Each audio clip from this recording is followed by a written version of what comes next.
Notification ప్రకారం follow అవుతున్నాం sir. ఇప్పుడున్న నోటిఫికేషన్ ఫాలో అవడం ఏంటి సార్? మీ పై కన్వీనర్ ఎవరు సార్? కలుపుతారో మీరు కలపగలరా నాకు?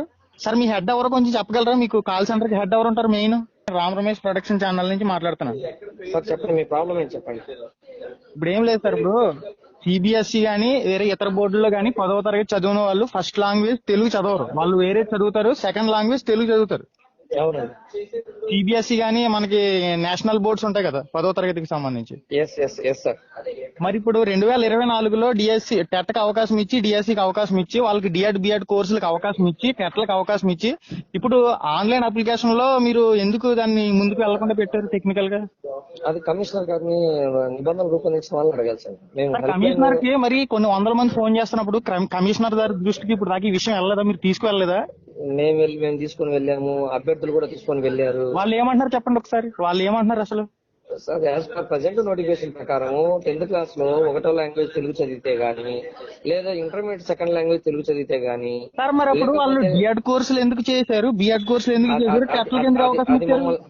అది మమ్మల్ని అడగదు సార్. అక్కడ దానికి నేను జవాబు మిమ్మల్ని అడుగుతారు. ఇప్పుడు డిఎస్సి వెబ్సైట్ లో ఇచ్చారనేటువంటిది కాదు. ఇప్పుడు మేము ఇక్కడ హెల్ప్ లైన్ గ్రీవెన్స్ గా ఉండేటువంటిది 2025 ఎండిఎస్సికి సంబంధించిన అప్లికేషన్ లో ఏదైనా ఇబ్బందులు ఏర్పడితే దానికి సంబంధించి సాల్వ్ చేయడం కోసం మేము ఉన్నాం తప్ప, డిఎస్సికి సంబంధించి వెబ్సైట్ లో హెల్ప్ లైన్ నిర్ణయించేది, క్వాలిఫికేషన్ నిర్ణయించి లేకపోతే క్వాలిఫికేషన్ మార్చేటువంటి అధికారం మా దగ్గర లేదు. మీ దగ్గర లేదు కదా సార్? మీ దగ్గర లేదు. ఓకే, అది ప్రాబ్లం. అధికారులకి మీ సమస్యను తీసుకెళ్లాము, వాళ్ళు అవదని చెప్పేశారా డైరెక్ట్ గా? ఇంకా అవదు మాత్రమే చెప్పేశారా?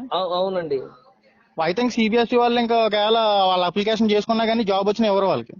అంతే కదా సార్. యాజ్ పర్ నోటిఫికేషన్ ప్రకారం లేదు సార్. వాళ్ళు వాళ్ళ రిక్వెస్ట్ ను పరిశీలించి కమిషనర్ గారు గానీ లేదా గవర్నమెంట్ గానీ నామ్స్ మారిస్తే అప్పుడు వాళ్ళు తెలుగు ఆప్షన్ పెట్టుకోవడానికి అవకాశం ఉంటుంది, వాళ్ళకి ఛాన్స్ వస్తుంది. ఓకే సార్, ఇంకొక డౌట్ ఏంటంటే పర్సనల్ డీటెయిల్స్ ఏమి కూడా ఎడిట్ అవ్వట్లేదు సార్. అంటే డేట్ ఆఫ్ బర్త్ గానీ నేమ్ గానీ ఉందండి. గో బ్యాక్ టు ఎడిట్ లోకి వెళ్తే ఉందండి. అంటే ఆల్రెడీ సబ్మిట్ చేసిన వాళ్ళు ఉంటారు కదా ఫస్ట్, అయినా కూడా ఉందండి. అయినా కూడా అవుతుందా? ఇంకొకటి ఏంటంటే ఎక్కువ మంది అడిగేది ఏంటంటే సమయం గురించి అడుగుతారు మమ్మల్ని. ఆ సమయం గురించి మీరు ఏమైనా అధికారుల గురించి తీసుకెళ్లారా? పొడిగించే ప్రశ్న లేదని చెప్పేసి డిఎస్సి కన్వీనర్ గారే ఈ రోజు పేపర్ ప్రకటన కూడా ఇచ్చారు. ఓకే ఓకే, ఇంకా ఎగ్జామ్స్ కూడా యాజ్ పర్ షెడ్యూల్ జరుగుతాయి అని చెప్పేశారు. సో దానికి సిద్ధమయ్యే ఉండాలి. ఓకే ఓకే, ఇంకా కొన్ని టెక్నికల్ డౌట్స్ వస్తున్నాయి సార్ చాలా మందికి. వాటిని మీరు సాల్వ్ చేశారండి? 100% సాల్వ్ చేసామండి. ఏమన్నా ఉంటే మీరు మా నోటీస్ తీసుకురండి. అంటే ఇంటర్మీడియట్ లో 45% ఉండాలి ఓసీ వాళ్ళకి.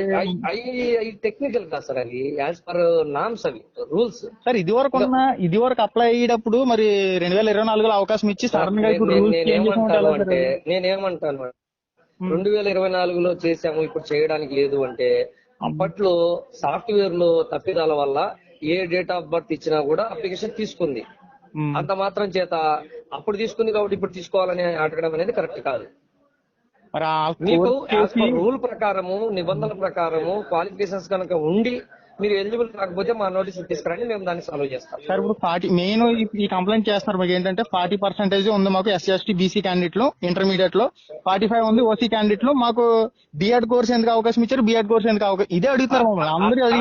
అది అధికారులు అడగాలి సార్. అది ఎవరైతే డిఎడ్ కోర్సు జాయిన్ చేసుకోవడానికి లేకపోతే ఈ డిఎస్సి నిబంధనలు రూపొందించారో వాళ్ళని అడగాలి సార్. వాళ్ళకి వాళ్ళ నోటీస్ తీసుకెళ్లాలి మీరు.